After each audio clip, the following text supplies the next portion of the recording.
البطل ديال القصه ديالنا ديال اليوم ما كيولدش، ومتاكد 100 في الالف غادي يكون مهاجر على بلاد برا، لكن ملي غادي يرجع غيلقى مراته حامله وغيتصدم وغيتعجب او كيفاش حامله، وغادي يقرر ينتقم منها.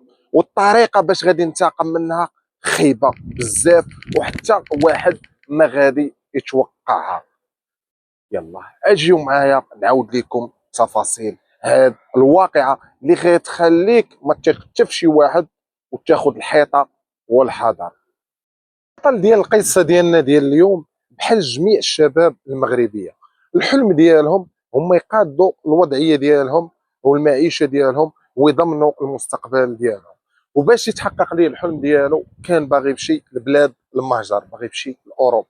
بقى كيتقاتل لمده طويله مع الحلم ديالو، في الاخير غادي يتحقق ليه الحلم ديالو، حيث اي حاجه خدمتي على قبلها غادا تحقق، غادا تحقق. وغادي يمشي بالضبط لبلاد ايطاليا، غادي يبقى فيها تماك 5 سنين بدون اوراق، ما عنده لا اوراق لا والو.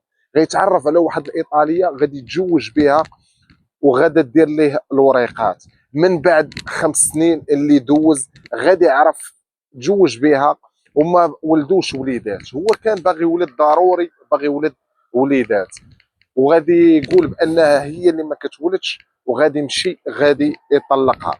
دازت ايام ودازت اعوام ودازت مده وجا لدارهم شافهم ورجع عاوتاني لايطاليا.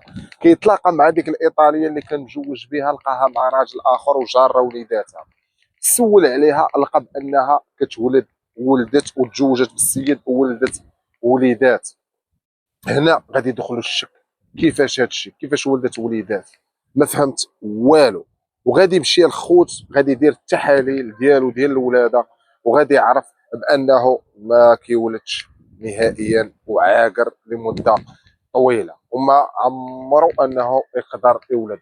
غادي يبقى فيه الحال بزاف وغادي يدخل في اكتئاب، غيولي يمشي عند مريض عند طبيب نفساني باش يعالج راسو، وغادوز مده اللي طويله وغادي يرجع بخير. وغيقرر انه مره اخرى الى ولد غير ربي وليد ولا شي حاجه ويعيش بالتي هي احسن.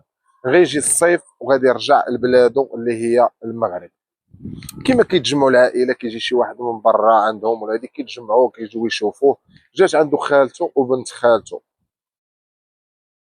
تعشاو مجموعين. بنت خالته عندها واحد الدريه اللي كبيره شويه زوينه، مهم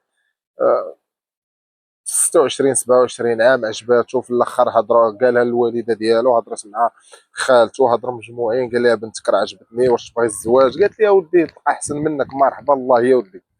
داروا خطوبه، تزوج بها، داروا عرس، سكنها في دارهم. المهم بقاو هذيك المده كامله في دارهم، دار ديالو هو مع الوالده ديالو، حتى دوز هذاك الكونجي ديالو اللي كان عنده. وصافي هي مشات تعيش في دار والديها حتى يجي هو. ولحد الان الخوت باقا ما عارفاش بانه ما تيولدش وعاقر، وما قايلها حتى شي واحد، حيت راكم عارفين الواحد ما قال بحال هذا الشيء كتسمى عنده عيب. هذه هي العقليه ديال بزاف ديال الناس. تزوج بالسيده وما قالش لها انه كيولد، هذا اولا غلط ديالو وغلط كبير وديال بصح. مشى رجع في حاله، رجع يخدم. دازت مده عاوتاني طويله وهي باركه غير في دار والديها. رجع عاوتاني يقضي الكونجي ديالو. هاد المره رجع غيمشي غياخد دار، وقال لي هذه هي دارنا حنايا بجوج، وغتولي ملي نمشي انا غتمشي بقاي فيها، ما كاينش باش تبقاي في دار والديك بسميه راك مجوجه بلا زواج. قضى الكونجي ديالو ومشى رجع في حاله لخدمته، وهي مشات تعيش في الدار اللي شراها. السيده ولات كتعيش في الملاعب، ما كتلقى مع من تهضر، ما كتلقى مع من تضحك، ما عجبهاش الحال انها تبقى عايشه بوحدها. الخوت ولات كتدخل للفيسبوك، وتماك في الفيسبوك ولا كتعرف على رجاله، على دريات، على كل شيء، حتى كطيح في واحد السيد اللي ساكن هو في السيكتور فين شرا ليها راجلها الدار. ولاو كيهضروا مع بعضياتهم، ولاو كيتلاقاو، ولاو كيمشيو يدوروا كيتقهواو، طاحوا في الحب والغرام مع بعضياتهم، ولا كيجي عندها للدار. وبقات علاقتهم هكاك لمده طويله وهم عايشين مع بعضياتهم. ديما كيجي عندها حتى غادا توقع الواقعه، ووقعوا الخوت في الغلط، وغادا تحمل منه وغتعرف راسها راها حامله. دازوا ايام كرشها كبرات ولات كتبان. عائلتها قالت لهم راني حامله، وقالت لعائله راجلها راني حامله. قالت لهم ما تقولوا ليه والو، ولحد الان في راسها بان فلان راه تيولد. كانت بغات الخوت هذا الولد اللي حملت به من صاحبها، بغات تلصقو في راجلها. وشوفوا الخبث، هو عنده غلط وهي عندها غلط اللي كبير. شوفوا الخبث كي داير. قالت لهم ما تقولوا ليه والو. دازت ايام قربت تولد وما بقى ليها والو، وكرشها كبرات ديال بصح. هنا قالت لهم ما تقولوا ليه حتى حاجه، وانا اللي غادا نهضر معاه. ما قالت لي ضروري تهضري معاه بنتي، خاصو يجي يحضر معاك، راه الولاده هادي. صونات لي في التليفون، الو فلان كي داير؟ لاباس بخير، امورك هانيه مزيان؟